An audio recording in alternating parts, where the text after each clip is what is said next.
Happy New Year, everyone. Happy New Year, everyone. Wishing everyone all the best for 2023. Yep. Welcome back to part 2 of our year in review. Right, our continued 1 year of travel video. What the hell was that? What? Oh, well, you look different. Oh, you look funny. What happened? Oh, we're cartoons. What the hell is this? What'd you do? I didn't do anything. Okay, well, I don't know how to fix this. So, okay, well, forget it.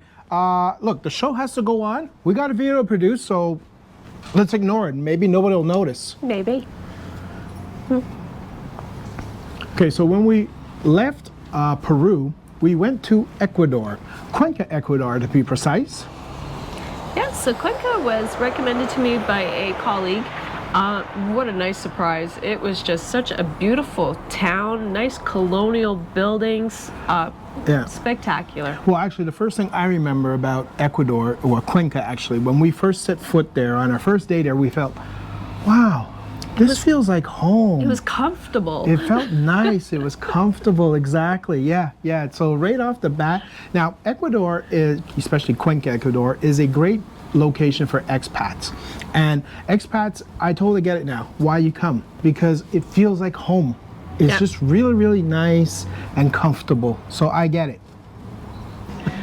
All right, so yeah, I get the expats also. I mean, from the rivers surrounding the town, beautiful greenery, parks, walkways, cycle paths. It was just home. Yeah, and there was a lot of flourishing trees and stuff and everything. Yeah, I remember that. It was like, unfortunately, we didn't get that on film from what I recall, because as soon as it dropped the next day, so they don't flourish forever. You have to be quick. You do gotta be quick. All right, so even apart from just the parks, Turi, the beautiful mirador, so this overlooking section of the town that you have to walk up. Oh yeah, it's a mountain, Lots right? of stairs. It's on a hill, it's a mountain. But the view tops from the top are just, glorious. You're seeing the entire town of Cuenca. It is really quite spectacular, and lots of restaurants to enjoy. Exactly. Yeah, that's actually a fantastic spot to hang out, because it's just beautiful. As you say, you got this great viewpoint from everywhere along that top point. And yeah, wonderful restaurants, great place to eat. So it's like, I think it's an afternoon place, not an evening place, because quite honestly, I don't want to take that hike up. No. Although I'm sure you can drive up, but we just didn't do the drive. So yeah, me, it's more of a lunch and cocktails, afternoon cocktails. But yeah, that was really cool there. Very nice. Let me guess what your favorite part is. The hat factory. Absolutely. So, surprisingly, Panama hats are not made in Panama. They're actually made in Cuenca, Ecuador. Well, at least that's where they started anyways. Correct. So I couldn't resist. I love hats. You see a Panama hat factory, I'm buying a hat. It's actually a really cool place to visit. I actually really enjoyed it. And the hats are so beautiful. I mean, I'm not a hat person, but I came this close to buying one myself. But of course you did. Of course I did. I had to. I knew in advance. She knew, we all knew, you guys probably even knew. There was no way we were going to this hat factory without her coming out without a hat. Probably one of the best things about Ecuador, and maybe why it is also so popular with expats now, is because everything feels free there. Now, I mean, it has a great cost of living, yes, but when I mean free, even places like Pumapongo, which is this great ruined site right inside the city, and you can spend as much time as you want there. It's free admission with wonderful gardens in there. And even the first time that we went there, we saw llamas. There were llamas. There were llamas. Now, we didn't get them the second time we went back to film in there, but that place is just freaking amazing. It's like, it was so beautiful. It was. So, and the fact that, it's free, well, you can go back anytime and try and catch the llamas. Yeah, it's like, which is pretty cool. All right, so one of my favorite places was also Cajas National Park. So it's a big national reserve, not far outside of Cuenca. I think we hiked our highest there. Yeah, 4,200 meters. So we were literally above the clouds. Yeah. What felt like a rainy day, once we got below the clouds, It was actually a nice day. Well, no, it was still a little rainy, but yeah, we got soaked when we were up at that altitude in the clouds. That was crazy. But that was actually really beautiful. So we started walking among the llamas in the rainforest, jungle rainforest. Same thing. Yeah. Hiked up to that elevation, beautiful lakes, beautiful scenery. It was just an awesome day. Okay, well, travel is as much about food as anything else, eh? So Ecuador was so wonderful for food. I mean, we got to have some of our favorite foods there. It's like, okay, pretty weird, a little embarrassed to say so, but they kept bringing out, in so many restaurants that we went to, they kept bringing out popcorn. But they would bring out popcorn with condiments with them in it. And, well, they kept bringing them out at the same time. So we thought they were to try with the condiments. No, they were just condiments that were coming with your meal and stuff like that, and you weren't really expected to eat your popcorn with them. But we didn't know any better, and so we tried it, and we kept thinking it was weird. I'm like, okay, ketchup with, popcorn. It was weird. Not bad, but weird. It was weird because it's meant to be weird. But besides that, though, man, we had some fantastic steaks there. Incredible. We had, I remember you with the tomahawk steak. That was ridiculous. That was like eating like Fred Flintstone. And like, if you don't know what Fred Flintstone is, look it up. The Flintstones. It was weird. That was so cool. But I mean, there was all kinds of weird things to try, like the salchipapas there, where it's like they put things on fries and weird fries and sausage. Yeah, there was just some weird plates, but most of them pretty darn tasty. Absolutely. Even the seafood. I remember the seafood platter that we had. That was just divine. Yes. Yeah, there were so many restaurants that we wanted to try. We actually ran out of time. It's like, which was funny. It's like, because there were some restaurants, they opened at different times of the day and everything, so it's like we were trying to juggle and get to certain places, and we didn't get to try all of the ones that we really wanted to try. But, we had some pretty good junk food at one point, and then we stumbled across a sushi place, and that sushi restaurant was really good. It was really good. Now, we had not had sushi in a year, so we were hungry for sushi, and oh my God, that did not disappoint. It did not disappoint. It was spectacular. Even the presentation in the wood that boat. was really cool. That was just really cool. Really awesome. Yeah. And of course, I tried my act at chopsticks. And he tried. I ain't no good. I ain't no good, but I look good on camera doing it. But I have to say, so we're a little bit creatures of habit also. So when we find something that we like, we tend to go back multiple times. And Tiestos was one of those places. Tiestos. I miss Tiestos. Tiestos was more gourmet, high-end, but oh my God, it was so delicious.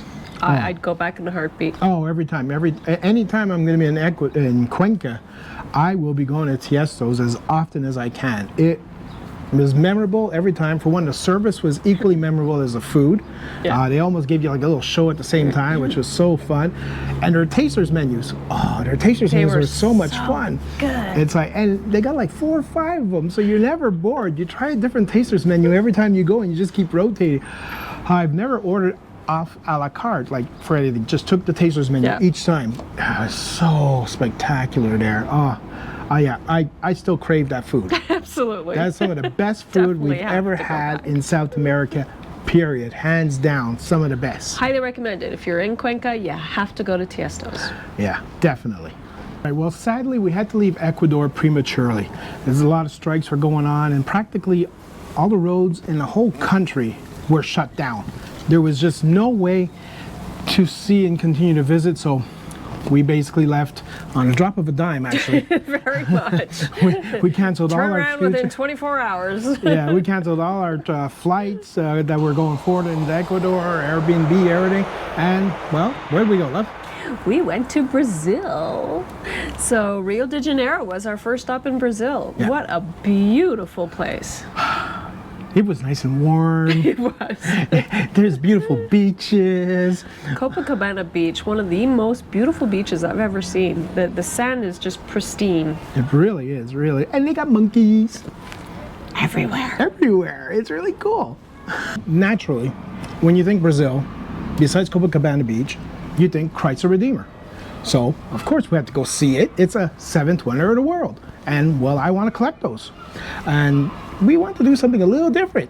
We didn't take the easy way. We decided to do the hike, not realizing what was entailed in the hike. The hike is hard. It was fun, though. Scary. It had obstacles, like I was doing a Spartan race or something. I loved it. I know, you liked it. I like these things. I'm not that comfortable with that. But then we did get to see Christ We the did. Redeemer, which is pretty cool, because we did complete the hike. Massive. It's Yeah. a massive statue. It is. It really is. It's like, however, I gotta say, although I think it's pretty cool looking, I don't understand why it's a seventh wonder of the world. I think it's nice, but maybe somebody else can explain to me how it won the vote, because it's a seventh wonder of the world and it's probably got it. I don't understand it. All right, so we actually did a few hikes in Copacabana. Yep. Some of them were pretty spectacular. So we did a waterfalls tour. Saw, I don't know how many waterfalls, some small, some bigger, but basically hikes through the jungle, which is pretty kind of cool. Yeah, it was really cool. To hike through the jungle, that was a first for us, which made it unique and very special also. And it's like, so yeah, that was cool. And then of course, we did the hike up to Sugar Bush also, instead of taking the cable car route. Now, the views up there, they're astounding, as you would expect. They're beautiful. You see beaches, you see marinas, you see all of this wonderful stuff. It's like, so yeah, that was pretty cool. Going to Sugarloaf, going to Sugarloaf by foot through the mountain, that was pretty cool. You know, why take the easy way when you can hike? Why not? We're retired. We have time. Sure. Let's not forget, we also explored Centros, so some really beautiful monuments there. The old opera house, which was really spectacular. We were unfortunately not able to get inside, which is what we really wanted to see. Yes, yes. But the arches, those stairways that were made out of all these tiles that come from all around the world, people donating them. That's it's like, cool. that was really cool. That is really cool, guys. It's like, I don't know if you can still donate right now. I don't know. But, you know, bring a tile or two from your country when you come to visit an area and see maybe there's a place you can give it. And they might just include that when some tiles are broken or something. Mm-hmm. It's really cool. And let's not forget the largest mural in the world. That was impressive. It was. Not what we were expecting. We were kind of expecting tall. Yeah, someone tells me the largest. It was long, like Exactly. long. Yeah. Someone tells me the largest, I think tall. I don't know why. That's where my mind goes. And then when we got there, we were like, oh, it's not tall. It's long. But it was really nice. Really, really nice. Yeah. So after that, when we left Copacabana Beach and Rio, we said bye-bye. We went to Salvador, Brazil. Salvador, Brazil is the first capital city of Brazil. So it's actually got a lot of heritage and a lot of really interesting places to see, but it's not known to most people. So it felt like a little best kept secret for us, which was really cool. I don't know how Jose found it. Jose finds all these wonderful things. She's our tour guide. But yeah, they got wonderful beaches, really wonderful beaches. Lots of beaches. Almost, it felt like almost at every corner there was another beach. Well, that's because it's got the Bay of All Saints. And the Bay of All Saints is a really, really massive bay, obviously creating a lot of shoreline, so a lot of beaches. Yep. So that's pretty cool. But there's more than just the beaches. I mean, some of the spectacular sights that we saw. The San Francisco Church. Okay, so this church is known as the Golden Church, and we didn't really know what to expect. And when you look at it from the outside, it was like, Well, it's unassuming from the outside. like, where's the gold? Yeah. You walk in and it's like, oh my God, look at all of this. It was just gold everywhere.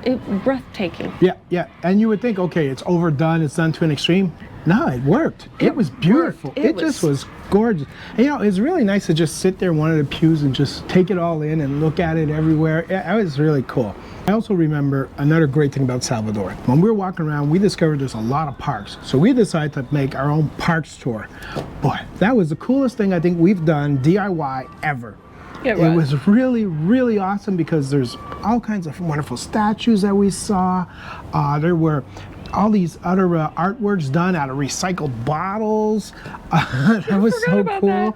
And then after that, we ended up and we found the dinosaur park. Oh my God, did we have fun in that park. That we was were crazy. just big kids.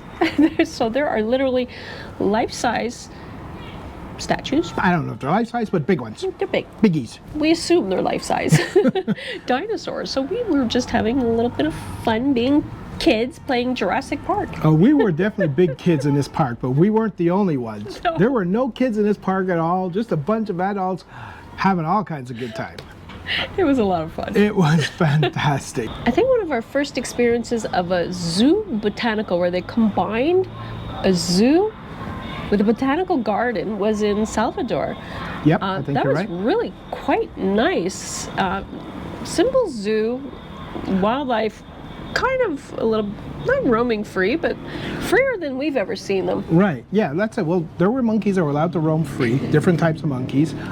There was pelicans, pelicans I think were able to go free too, but peacocks. Peacocks. All kinds of stuff like that. And it was a free zoo.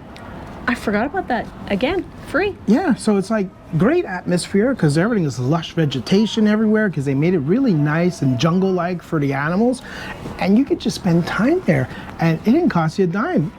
It was really nice. That was The really fact that nice. it was in a botanical gardens, like you said, lush, green, just beautiful, just nice to walk through and enjoy. And we love seeing the animals, so it's like we're animal people. Especially like the that. monkeys. Especially the monkeys. So after that, we're off to Sao Paulo, the largest city in Brazil. It is a true metropolitan mega city. But what I remember the most is that go and visit Batman Alley. Batman Alley, right off the bat, the name is awesome, so I had to go see it. And it is some of the coolest, nicest street art I have ever seen. It's really, really well done. These guys are pure artists and they're just sharing it with everybody. And up to date, because one of the paintings we made a comment on was from The Boys, the show The Boys, and it was like, my God, this Current is season. recent, this is current. That's right, it was current season. It's like, so I don't know when he painted it, but he had to paint it just days prior to our arrival, which was really cool. Very spectacular. Yeah, that was beautiful. And to capitalize on the vastness of Sao Paulo, the parks are massive. That's true. So we started off with the Japanese garden, Oh, which yeah. they might as well call this rooster garden. There were so many roosters everywhere. It was true. kind of creepy. Chickens, roosters everywhere. But I mean, the garden itself was also really cool. It was beautiful, but what's with all the roosters? Yeah, that was maybe it was a year of the rooster and we didn't know it. Oh, maybe. I don't know. I don't know. I don't think so. But then let's not forget Ibirapuera Park.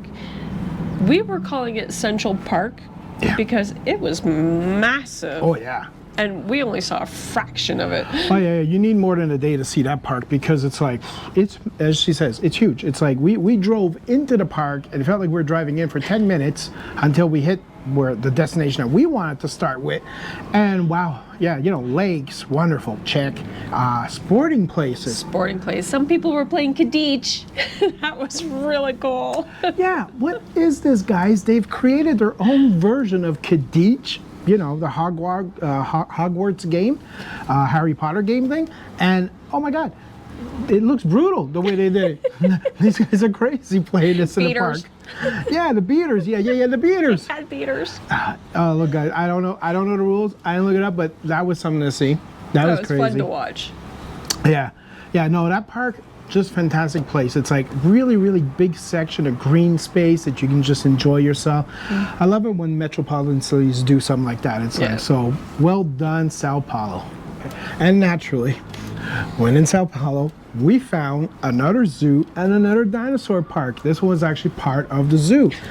The zoo itself was pretty cool. Nice little animals and everything. Again, we love the animals, but we may have had more fun than adults should have at the dinosaur park. I think we're big kids when it comes to dinosaurs. I don't know what is with dinosaurs, but it just brings out the kid in us.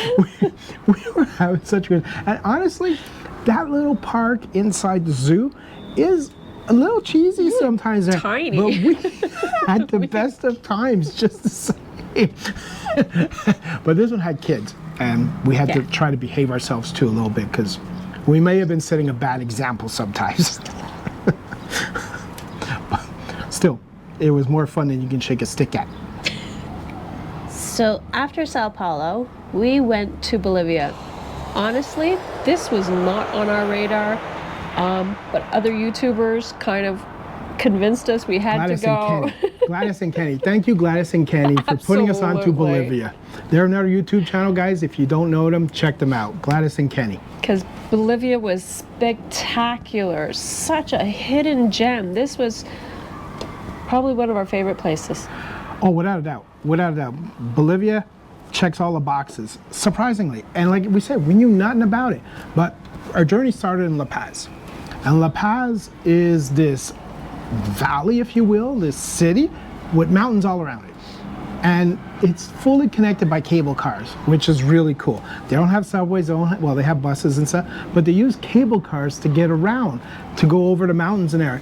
It's crazy, but it's so beautiful. Breathtaking. I mean, just riding the cable cars.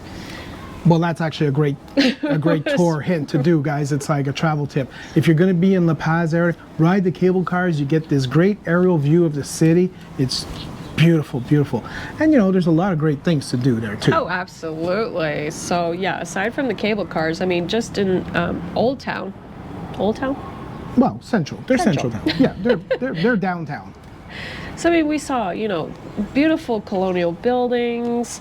Well, what I love about La Paz and Bolivia in general, I think, is that it's got a lot of unique sites. For one, Valle de la Luna, which is called Moon Valley. This place is really like the same kind of stuff you see in sci-fi movies when they want to recreate the moon era. It's really cool. Really It's like, cool. So it's natural erosion from time, wind, rain. yeah. But it was just so cool. And we were kind of alone there. I mean, there was a few other people, but not that many. No. And it's really cool because it creates all these stalagmites and everything that you walk around through there, and they made these great passageways so you get area view sometimes, you get low to the ground view. It was so cool. It was really and it cool. really felt like being on another planet, which, by the way, I called it Monkeys with a Passport Planet. Monkeys with a Passport Planet. We'll have to go back to see if it's stuck. Yeah, it's stuck. You guys spread the word. So La Paz also has some incredible sites just in the heart of downtown Central area. Yeah. From, you know, aside from the cable cars, colonial buildings, they also have cemeteries that are totally different than what we are used to in Canada. Yeah. They were actually quite spectacular to see.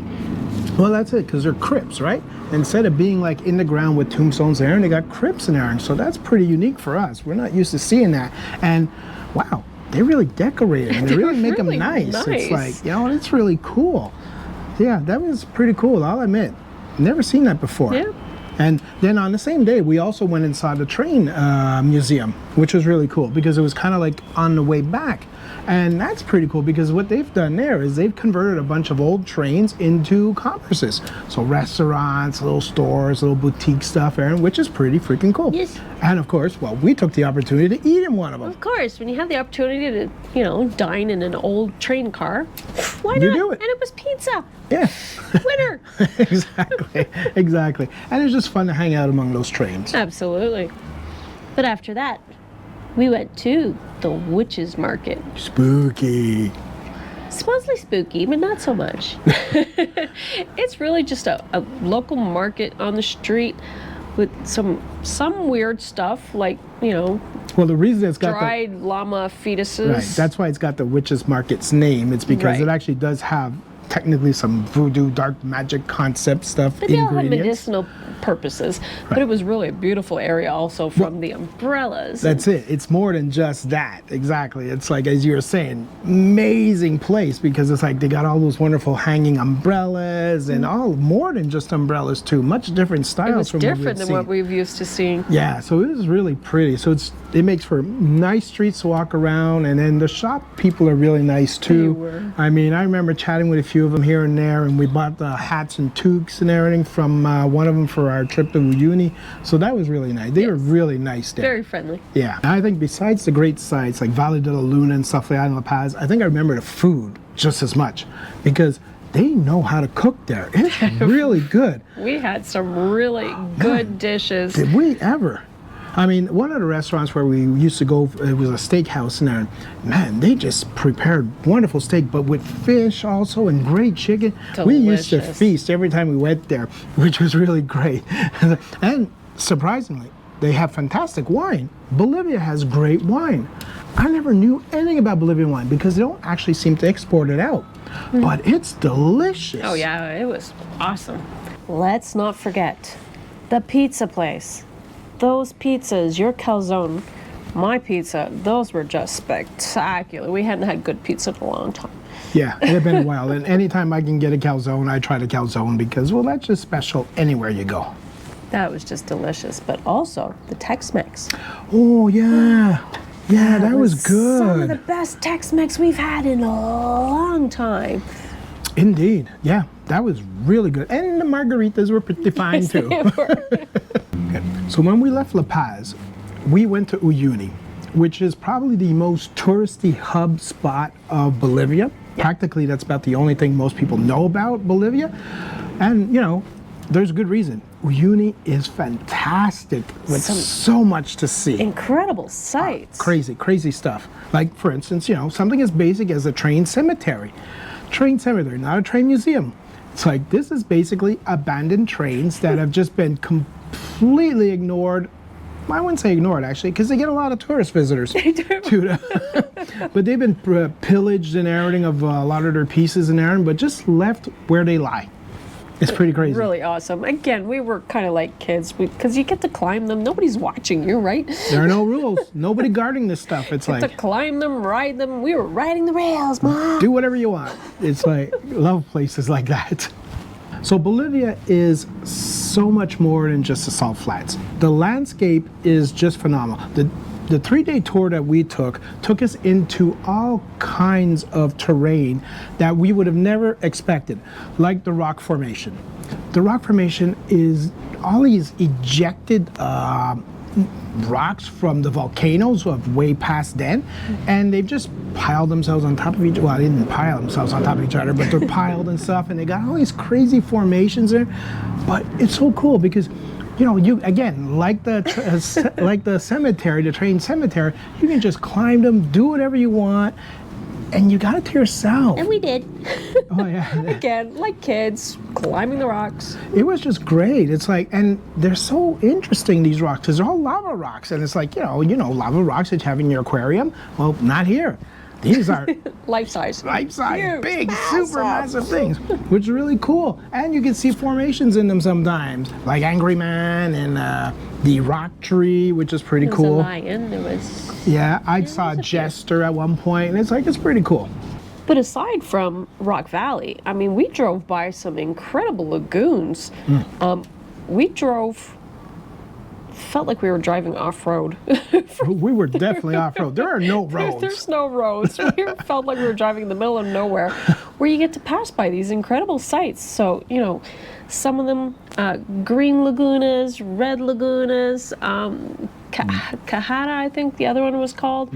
Yellow Laguna. Some filled with pink flamingos, llamas walking by. Yeah. Really kind of cool. Yeah, again, the landscape was just fantastic. Bolivia is just terrific for its landscape. It's like, and yeah, these lagunas were really special with their different colors. It's like, as you said, the first one was like green, the second one's red, the third one was like yellow. It's like really cool to see.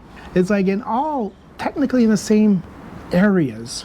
So it's like. All because of different minerals, I think, that were dropped. Exactly. The different minerals from the mountains and everything, and the algae and stuff that does it, creating different colors. It's really cool.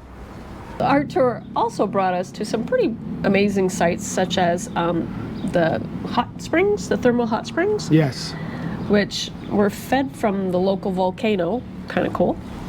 Yeah. As well as, what were they, sulfur pits? Yeah, sulfur pits. That's at least what I'm calling them, sulfur pits. They call them like geysers and stuff, but they're not geysers. They're not geysers.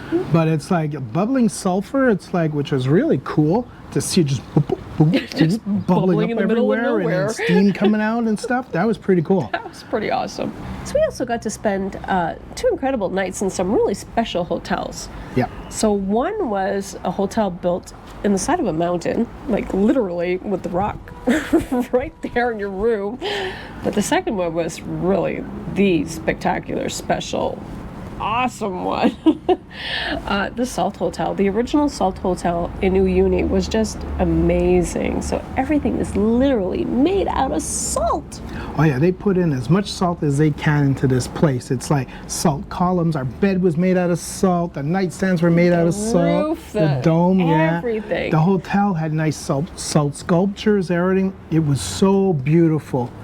And it's a great hotel too. Like, I mean, besides just salt and everything, it's got great services and everything. Food, bar, restaurant, everything. Really nice place to stay. After that, we got to experience the salt flats, which are really, really fantastic. I mean, for one, it's salt as far as the eye can see, which is pretty cool. It's massive. And then it's like, we also got to see how they make the bricks, and Jose even got to turn around and, you know, make a packet of little bag of salt. Right, which was pretty cool, which was pretty awesome. And, you know, we got to hang out into the salt flats and everything, and even found some salt crystals and everything. Our tour guide got us that. And we even got to do some perspective shots, which was pretty fun. It was really fun. It's like, so we all seen these pictures on Instagram, and it's like, how are they doing this? And it's like, well, when you have a blank white canvas as far as the eye can see, makes that much easier. Yeah, which is pretty fun. But yeah, the whole experience in the salt flats was just kind of incredible. Some of the things we saw. Some shocking things. Sculptures. The sculptures. That was one of my favorite things. It's like the sculptures, they turn around. We found this spot, okay, where they had a bumblebee, a Terminator, T-Rex, Predator, like all these really, really awesome sculptures, and so nicely done out of recycled products in there. And then on top of that, we also saw a whole bunch of sculptures made out of salt, which was really fun, especially a pyramid. Yeah. It's like we got to climb a little pyramid and everything. It was done. It was all out of salt. That was so cool. Let's not forget Stairway to Heaven. Stairway to Heaven. So it's apparently the Instagram shot. We couldn't quite do it. We were tired. We couldn't jump that high. We still had fun trying. We still had fun. We visited the salt flats in the dry season, but when you go in the wet season, you can, well, we visited the island, but they call it the island because of when it's in the wet season. It's just basically a mountain that's in the salt flats, but it looks like it's an island because water's all around it at that point. But these is the home of the giant cactuses. They're huge. They really are. Huge. Really, really big cactuses, and they do this great ceremonial thing on that island and everything where they sacrifice a llama and everything. It's a pretty interesting story. And after that, we got to do one of my favorite bucket list events. It's like, I always wanted to do this. Once I heard about it, was dine in the salt flats. Yeah. And that was really, really great. special. Yeah. And you know what? Kudos to our tour guide, Maribel, and her team. This was just incredible. They did a great job. The entire 3 days. Food was fantastic. The setting was great. They put us in front of a volcano, which, yeah. Can you ask for more? Ask for more. No. Which we later got to climb that volcano. Yes, we did. We got to visit the volcano after, so it's so well orchestrated, if you will. It's like eat in front of it, then after that go visit, climb the volcano a little bit, and then visit the crypt. Mummies. There was mummies. That's it. It's like real life mummies. A cave with mummies inside and everything. Creepy, it's like, but kind of cool. Oh, so awesome to see. So awesome to see. Well, you know, that pretty much does sum up 1 year of travel. It does. And it was it was an incredible the best year ever. So guys, this concludes our 1 year review of travel. Guys, it was just too much fun, and I hope next year is going to be wonderful. So we're ringing in the new year of 2023, and 2022 is just fabulous. And you know what? I hope you guys stick with us for another year of travel, because we ain't stopping. Bye.